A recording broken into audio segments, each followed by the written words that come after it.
చెంచలమ్మ తీర్థం స్వీకరించబోతూ ఆగుతూ ఉంటుంది. ఈలోపే పూజారి గారు, "అదేంటి తీర్థం ముందుగా నాకు పోసారేంటి పూజారి గారు" అని చెప్పేసి చెంచలమ్మ అడుగుతూ ఉంటుంది. "అది అమ్మ, 12 రోజులు అమ్మవారి దగ్గర పెట్టిన తీర్థం ఇది. చాలా పవిత్రమైన తీర్థం.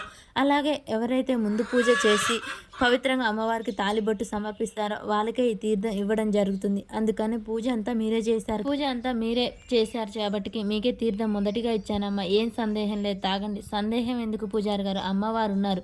తీర్థమైన ఆ అమృతం విషమైనా సరే నేను తాగాల్సిందే" అని చెప్పేసి చెంచలమ్మ తాగుతూ ఉంటుంది. ఇక రేపటి ఎపిసోడ్లో ఏం జరుగుతుందో తెలుసుకుందాం. చెంచలమ్మ అలా విషం తలకెక్కడంతో కిందికి దిగి తూలుతూ వస్తూ ఉంటుంది. సింధూర భయపడిపోతూ ఉంటుంది. "చెంచలమ్మ, నిన్ను చంపంది వదిలిపెట్టను" అని కళింగ అక్కడికి వస్తాడు.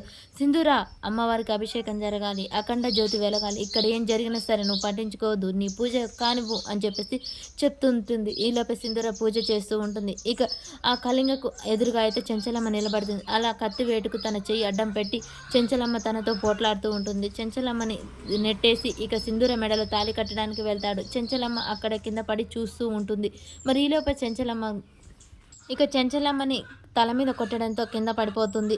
కళింగ వెళ్ళి సింధూర మెడలో తాళి అయితే కట్టబోతూ ఉంటాడు.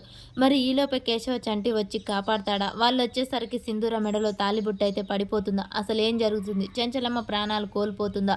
ఇవన్నీ తెలియాలంటే మనకు నెక్స్ట్ ఎపిసోడ్లో తెలుస్తుంది ఫ్రెండ్స్. మన వీడియో నచ్చినట్టయితే లైక్ చేయండి, షేర్ చేయండి, కామెంట్ చేయండి ఫ్రెండ్స్. మన వీడియో నచ్చినట్టయితే తప్పకుండా సబ్స్క్రైబ్ చేసుకోవడం మర్చిపోకండి.